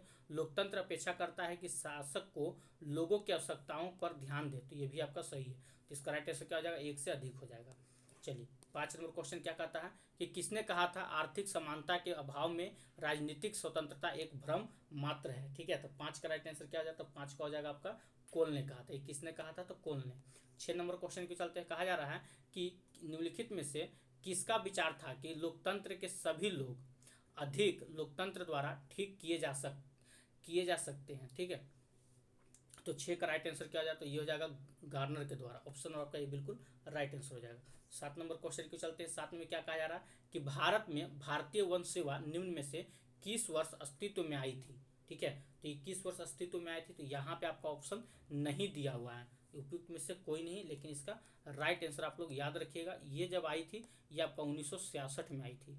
ठीक है, कब आई थी? तो 1966 में आई थी। चलिए, अगला क्वेश्चन की ओर चलते हैं। अगला प्रश्न क्या है, आइए देखते हैं। 8 नंबर प्रश्न की चलते हैं। 8 नंबर प्रश्न क्या कह रहा है? देखिए, कहा जा रहा है यहाँ पे the Imperial Forest Research Institute सन 1906 में निम्न में से किस स्थान पर अस्तित्व में आया था? ठीक है, तो किस स्थान पर अस्तित्व में आया था? तो ये आपका देहरादून में आया था। ऑप्शन बी बिल्कुल राइट आंसर हो जाएगा। यहाँ पे देखिए क्वेश्चन नंबर 9 को आप लोग एक बार देख लीजिएगा। 9 का जो राइट आंसर हो जाएगा, इसमें आपका तीनों हो जाएगा, 1 2 3, यानी कि हम कह सकते हैं इसका राइट आंसर क्या हो जाएगा? 1 से अधिक हो जाएगा। 10 नंबर क्वेश्चन के चलते हैं। 10 नंबर प्रश्न क्या कहता है कि कौन सा कथन वर्तमान समय में लोकतंत्र के अनुकूलन है? ठीक है, ये भी देखिए, इसका भी हो जाएगा आपका, पढ़ लीजिएगा, इसमें भी आपका तीनों हो जाएगा, ए बी सी, तीनों का तीनों सही है, उपयुक्त में से 1 से अधिक हो जाएगा। चलिए, 10 हो गया। 11 नंबर क्वेश्चन पे चलते हैं। 11 प्रश्न क्या कहता है, ये देखते हैं। देखिए, 11 प्रश्न आपका कि संसदीय स्वच्छता के सिद्धांत का अनुसरण निम्न में से किस देश में किया जाता है? तो किस देश में किया जाता है? तो ये आपका ब्रिटेन में किया जाता है। ऑप्शन नंबर बी बिल्कुल राइट आंसर हो जाएगा। चलिए, 12 नंबर क्वेश्चन की चलते हैं। कहा जा रहा है कि भारत में पिछड़े वर्ग की पहचान हेतु सर्वप्रथम आयोग निम्न में से किसके अध्यक्षता में गठित किया गया था? ठीक है, तो इसका राइट आंसर क्या हो जाएगा? तो 12 का राइट आंसर क्या हो जाएगा? तो काका कालेकर के द्वारा किया गया था। ऑप्शन नंबर आपका डी बिल्कुल राइट आंसर हो जाएगा। चलिए, 13 नंबर क्वेश्चन की चलते हैं। 13 प्रश्न का था स्वतंत्रता के समय निम्न में से किस रियासत के शासक पाकिस्तान में शामिल होना चाहते थे परंतु जनता भारत में शामिल होना चाहती थी? ठीक है, तो कहाँ के? तो इसका राइट आंसर हो जाएगा आपका जूनागढ़ और हैदराबाद, दोनों हो जाएगा, यानी कि उपयुक्त में से 1 से अधिक हो जाएगा इसका राइट आंसर। चलिए, 14 नंबर प्रश्न देखते हैं। क्या कहा जा रहा है कि भारत में 1950 में योजना आयोग की स्थापना का प्रमुख उद्देश्य कौन सा था? योजना आयोग का स्थापना का मुख्य उद्देश्य कौन सा था? तो यहाँ पे आपका 14 का राइट आंसर नहीं दिया हुआ, उपयुक्त में से कोई नहीं। ठीक है, चलिए 15 नंबर क्वेश्चन के चलते हैं। 15 प्रश्न क्या कहा जा रहा है, देखिए कि गांधी जी की स्वतंत्रता भारत के संविधान से कौन से अपेक्षा थी? ठीक है, तो कौन सा अपेक्षा था? तो इसका राइट आंसर क्या हो जाएगा 15 का? तो ये हो जाएगा आपका, यह भारत को दासता एवं संरक्षण के से मुक्त दिलाने वाला होगा। तो ये बिल्कुल सही था। देश के अंतर्गत सभी समुदाय पूर्ण सामंजस्य में रहने चाहिए, तो बिल्कुल सही है। महिला पुरुष के समान भारत में समान अधिकारों का उपभोग करेगी, तो बिल्कुल सही है। ठीक है, यानी कि सी इसका राइट आंसर हो जाएगा, मतलब 1 2 तीनों का तीनों सही है, तो हम कह सकते हैं उपयुक्त में से 1 से अधिक हो जाएगा। चलिए, 16 नंबर क्वेश्चन के चलते हैं। कहा जा रहा है आपका कि भारत में किसी विधि तथा शासन के कार्य का परीक्षण एवं मूल्यांकन हेतु मानक निम्न में से मुख्यतः किस में पाया जाता है? तो किस में पाया जाता है? तो यह आपका संविधान के मौलिक अधिकार में पाया जाता है। ऑप्शन नंबर आपका ये बिल्कुल राइट आंसर हो जाएगा। 17 नंबर क्वेश्चन को चलते हैं। कहा जा रहा है कि भारत को संविधान निर्मात्री सभा की प्रक्रियात्मक समिति कौन सी थी? तो 17 का राइट आंसर हो जाएगा आपका ऑप्शन नंबर ए हो जाएगा, वित्त एवं स्टाफ समिति। ऑप्शन नंबर ए बिल्कुल राइट आंसर हो जाएगा। 18 नंबर प्रश्न क्या कहता है कि भारत की संविधान निर्मात्री सभा का प्रारूप समिति का कौन सदस्य था? तो कौन सदस्य था? तो देखिए यहाँ पे गोपाल स्वामी अयंकर थे भी, ऑप्शन नंबर ए भी सही है। कृष्णा स्वामी अय्यर भी थे, बिल्कुल सही है। कृष्ण माचारी भी थे, तो ऑप्शन नंबर सी, यानी कि 1 2 3 तीनों का तीनों सही है, तो हम कह सकते हैं ऑप्शन नंबर आपका डी बिल्कुल राइट आंसर हो जाएगा। ठीक है, चलिए क्वेश्चन नंबर 19 की ओर चलते चलिएगा। 19 नंबर प्रश्न क्या कहता है, आइए देखते हैं। यहाँ पे कहा जा रहा है कि हिंदी भारतीय संघ की राजभाषा होगी। प्रारूप समिति के द्वारा निम्न में से किस तिथि को निर्णित किया गया था? तो किस तिथि को किया गया था? तो इसका राइट आंसर क्या हो जाएगा? 19 का हो जाएगा आपका 14 सितंबर 1949 को किया गया था। ऑप्शन नंबर बी बिल्कुल राइट आंसर हो जाएगा। चलिए 20 नंबर क्वेश्चन की चलते हैं। 20 नंबर प्रश्न कहता है कि किसने भारत की संविधान निर्मात्री सभा को एक दल आवश्यक रूप से एक दलीय देश में एक दलीय संगठन बतलाया था? तो 20 का राइट आंसर क्या हो जाएगा? तो ये हो जाएगा आपका ऑप्शन नंबर ए हो जाएगा, अस्टिन ने कहा था, ग्रीनविले अस्टिन ने कहा था। 21 नंबर क्वेश्चन को चलते हैं। कहा जा रहा है कि भारत के संविधान की प्रस्तावना निम्न में से किसके बारे में भारत के लोगों को आश्वासित करती है? ठीक है, तो इसका राइट आंसर क्या हो जाएगा? तो व्यक्तियों का गरिमा के बारे में, तो बिल्कुल सही है। राष्ट्र की एकता और अखंडता के बारे में, तो बिल्कुल सही है। लोगों के समान स्तर एवं अवसर के बारे में, तो बिल्कुल सही है। तो इसका राइट आंसर क्या हो जाएगा? तो उपयुक्त में से एक से अधिक हो जाएगा। चलिए 22 नंबर क्वेश्चन के चलते हैं। कहा जा रहा है कि भारत के संविधान की प्रस्तावना में कितने प्रकार की स्वतंत्रताएं प्रदत्त की गई है? तो कितने प्रकार की पूछा जा रहा है? तो 22 का राइट आंसर हो जाएगा 5 प्रकार की। याद रखिएगा, ऑप्शन नंबर सी बिल्कुल राइट आंसर हो जाएगा। चलिए 21 नंबर क्वेश्चन 22 हो गया। 23 नंबर क्वेश्चन की चलते हैं। 23 नंबर प्रश्न क्या कहा जा रहा है? बिहार भारत में किस क्षेत्रीय परिषद के क्षेत्र में आता है?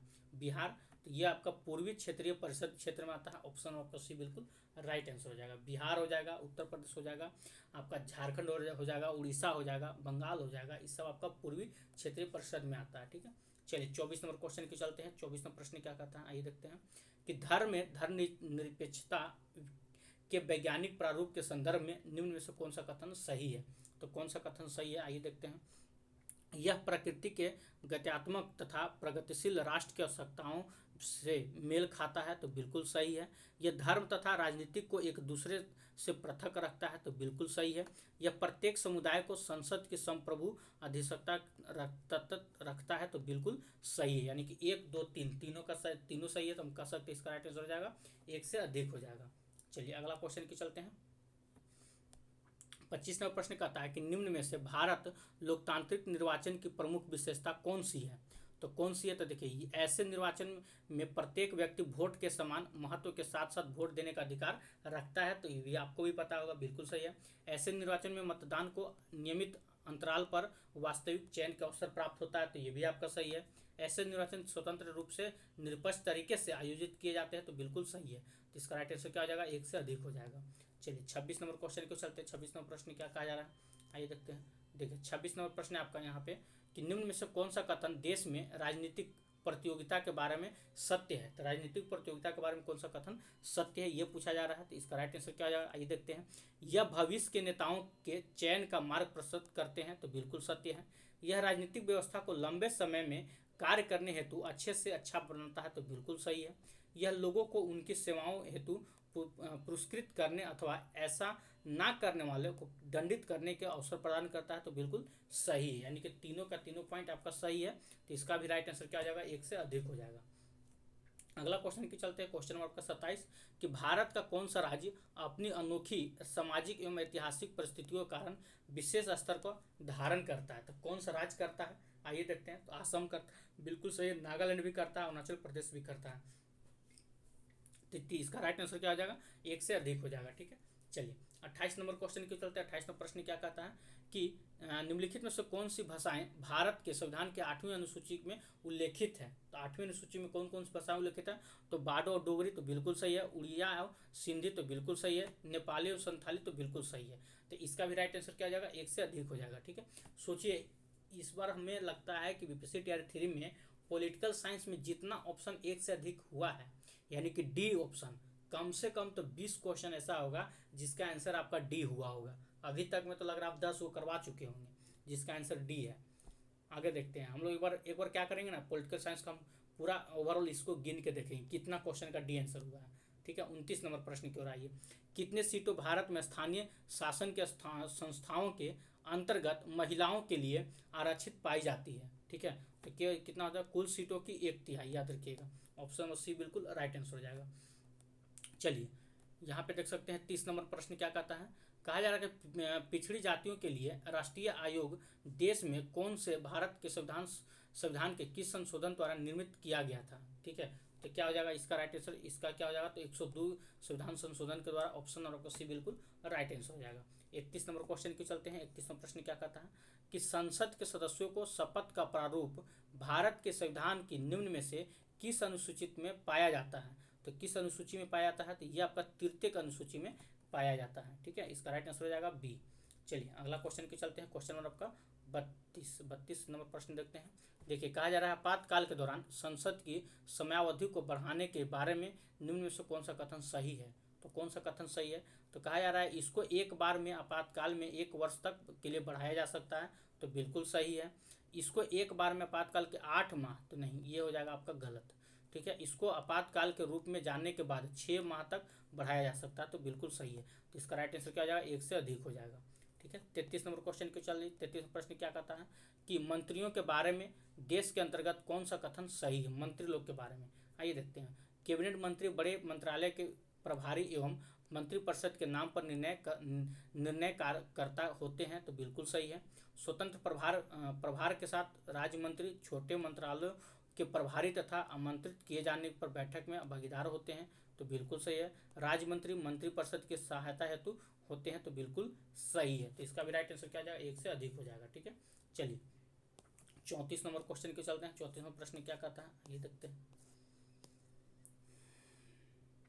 कहा जा रहा है कि कौन सा संवैधानिक संशोधन भारत के राष्ट्रपति को मंत्रिपरिषद की सलाह के अनुसार कार्य करने हेतु बाध्यता है। तो इसका राइट आंसर क्या हो जाएगा 34 का, तो ये हो जाएगा 42वां संविधान संशोधन, ऑप्शन नंबर आपका बी बिल्कुल राइट आंसर हो जाएगा। 35 नंबर क्वेश्चन के चलते हैं। 35वां प्रश्न क्या कहता है, आइए देखते हैं। कहा जा रहा है कि कौन से प्रधान भारत में न्यायपालिका को स्वतंत्रता हेतु पाए जाते हैं। तो 35 का राइट आंसर क्या हो जाएगा, तो इसका हो जाएगा आपका ए भी सही है, बी भी सही है और सी भी सही है, तो इसका राइट आंसर हो जाएगा 1 से अधिक हो जाएगा। 36 नंबर क्वेश्चन की चलते हैं। 36वां प्रश्न क्या कहता है, आइए देखते हैं। कहा जा रहा है कि भारत में एक राज्य की विधान परिषद की अधिकृत संख्या कितनी हो सकती है। तो कितनी हो सकती है, तो इसका राइट आंसर हो जाएगा यह राज्य की विधानसभा की कुल संख्या के 1/3 से अधिक नहीं हो सकती है, ऑप्शन नंबर सी बिल्कुल राइट आंसर हो जाएगा। 37 नंबर क्वेश्चन की चलते हैं। 37वां प्रश्न क्या है, आइए देखते हैं कि भारत में निम्न में से कौन सा कथन प्राण एवं दैहिक स्वतंत्रता के संरक्षण के अधिकार के बारे में सही है। ठीक है, तो कौन है, तो नागरिकों को यह केवल राज्य के विरुद्ध उपलब्ध है, ऑप्शन नंबर का ए बिल्कुल राइट आंसर हो जाएगा। 38 नंबर प्रश्न की चलते हैं। 38वां प्रश्न क्या है, तो 6 वर्ष से 14 वर्ष तक के बच्चों की शिक्षा का अधिकार भारत में किस संवैधानिक संशोधन द्वारा उनका मूल अधिकार बना दिया गया है। ठीक है, तो कब बना दिया गया, तो ये आपका 66वें संविधान संशोधन के द्वारा। ठीक है, बी ऑप्शन बिल्कुल राइट आंसर हो जाएगा। 39 नंबर क्वेश्चन की चलते हैं। कहा जा रहा है कि भारतीय राजनीतिक दलीय व्यवस्था की मुख्य चुनौती कौन सी है। तो मुख्य चुनौती कौन सी है, देखिए दलों के अंतर्गत आंतरिक लोकतंत्र का अभाव, तो बिल्कुल सही है। दलों में सर्वप्रथम होने के लिए ज्ञात्मक उत्तराधिकारी का व्यवस्था का अभाव, तो बिल्कुल सही है। दलों में विशेषता निर्वाचनों के दौरान धन तथा भू जबल बढ़ती हुई भूमिका, तो बिल्कुल सही है, यानी कि 1 से अधिक इसका बिल्कुल राइट आंसर हो जाएगा। 40 नंबर क्वेश्चन की चलते हैं। 40 नंबर प्रश्न क्या कहा जा रहा है कि निम्न में से भारत में किसको लोकतंत्र की उपलब्ध कहा जा सकता है। देख लीजिए, देश में वैध जिम्मेदार एवं उत्तरदायी सरकार का गठन होना, तो बिल्कुल सही है। देश में आर्थिक विकास तथा असमानता एवं गरीबी का हास्य होना तो बिल्कुल सही है। नागरिकों की गरिमा एवं स्वतंत्रता के साथ साथ सामाजिक विभिन्नताओं हेतु देश में अनुग्रहित शासन तो बिल्कुल सही है। तो इसका भी राइट आंसर क्या हो जाएगा, ऑप्शन आपका डी बिल्कुल राइट आंसर हो जाएगा। तो इस प्रकार से दोस्तों हम लोग पूरा अभी देख सकते हैं पॉलिटी का जो था आपका 40 क्वेश्चन, 40 का 40 को क्वेश्चन को हम लोग कवर कर चुके हैं। ठीक है, अब यहाँ पे अगर हम बात कर ले ऑप्शन नंबर डी का, तो ऐसे कितने प्रश्न था जिसका आंसर जो था डी हुआ है। ठीक है, तो देख लीजिए कम से कम तो आपको हम बता दें। ठीक है, देखिए 40 एक नहीं गिनने में दिक्कत हो, मतलब मोटा मोटी ना 20 क्वेश्चन ऐसा होगा जिसका आंसर हम लोग डी लगाए हैं। ठीक है,